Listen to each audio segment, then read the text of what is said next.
Someone who has spent a lot of time in that area getting ready for his matches has been Logan Paul. And I bring up Logan Paul, and I'm going to bring up Logan Paul's extensive cage match profile so I could see all of his matches. But I bring up Logan Paul because he's had quite the back and forth with Kevin Nash over the last couple of weeks. If I had to guess, when Kevin Nash went to SummerSlam, he brought up having a conversation with LA Knight. That seemed to go well. Kind of talked around Logan Paul a bit. He did. And I could tell there was more there, and Kevin didn't say it.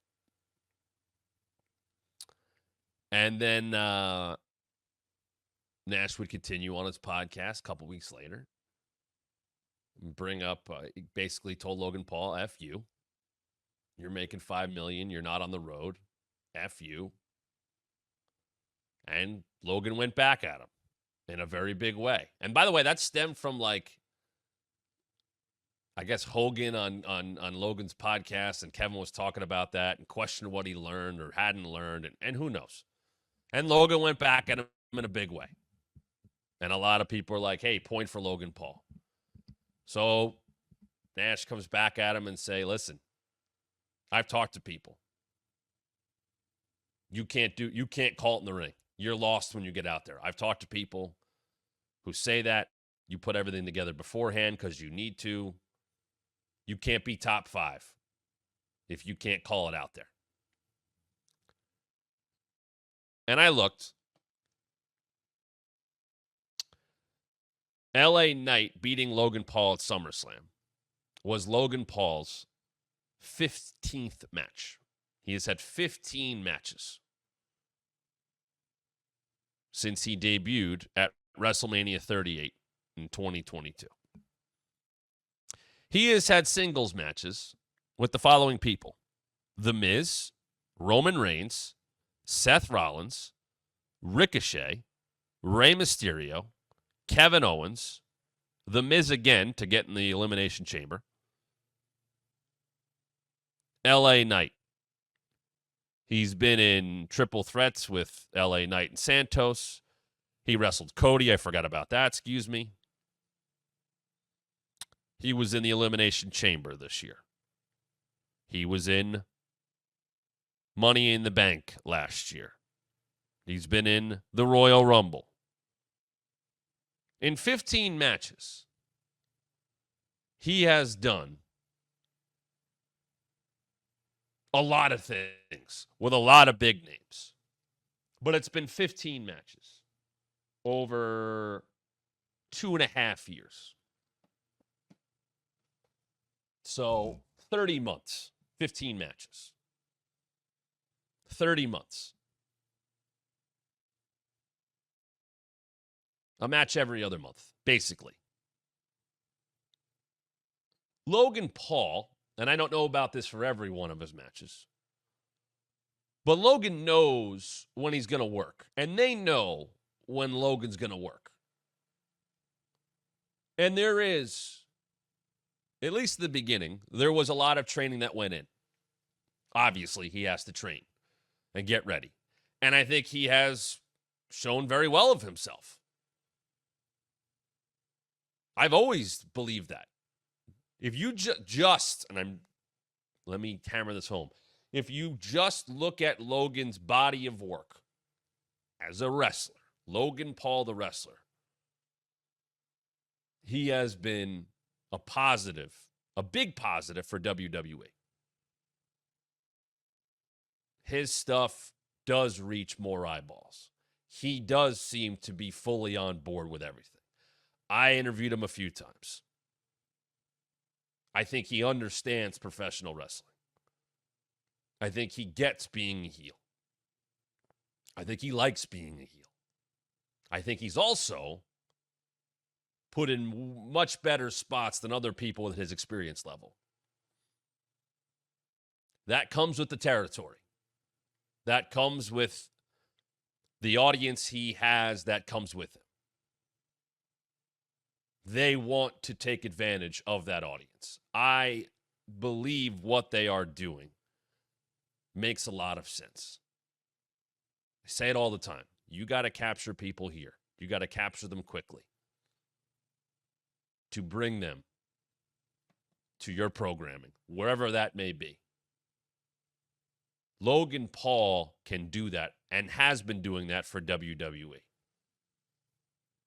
He is worth his weight.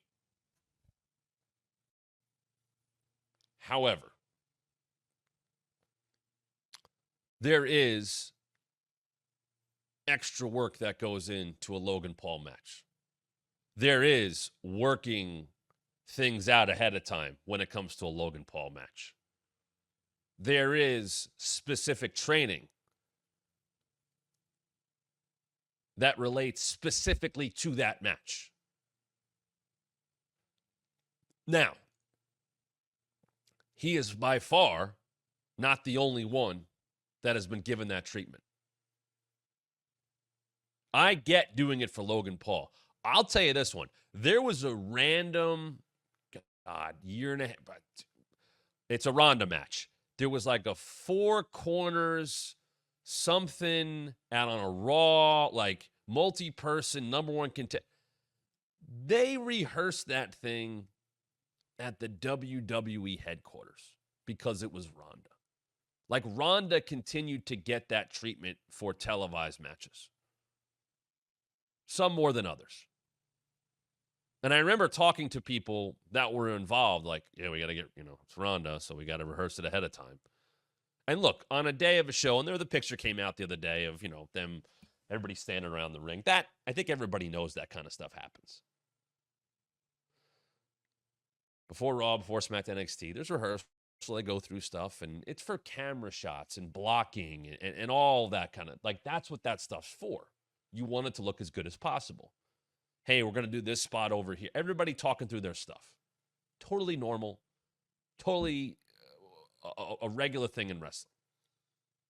Rehearsals happen all the time. I'm talking about working out every single thing in a match.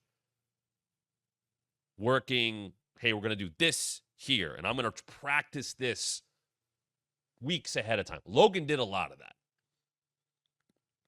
I know there was work done at the Performance Center. I'm sure there was work done out in LA. I had heard those talks at times. He always had time to be prepared. He is, like I said, worked 15 matches in about 30 months. Let's see. I'd love to know what's the quickest turnaround. So he basically has never worked a match. He worked Money in the Bank and SummerSlam within about a month of each other. He worked Rumble and Chamber Qualifier this year with it. So, that was the quickest one. He wrestled at Rumble. He wrestled a couple weeks later at a Chamber Qualifier at SmackDown and then worked the Chamber this year. Then he worked WrestleMania. Then he worked about a month and a half later with Cody. He's always got about a month averaging, and probably more than that. So he wrestled at the Money in the Bank qualifier where he lost on a SmackDown at MSG. The next time he wrestled was a month and a half later against LA Knight at SummerSlam. He always has a significant amount of time to get ready for these matches. I don't know if anybody cares about that. I wouldn't think they do. What he's been able to do in 15 matches in 30 months is unbelievable. And as a fan, I don't know if people really care about that.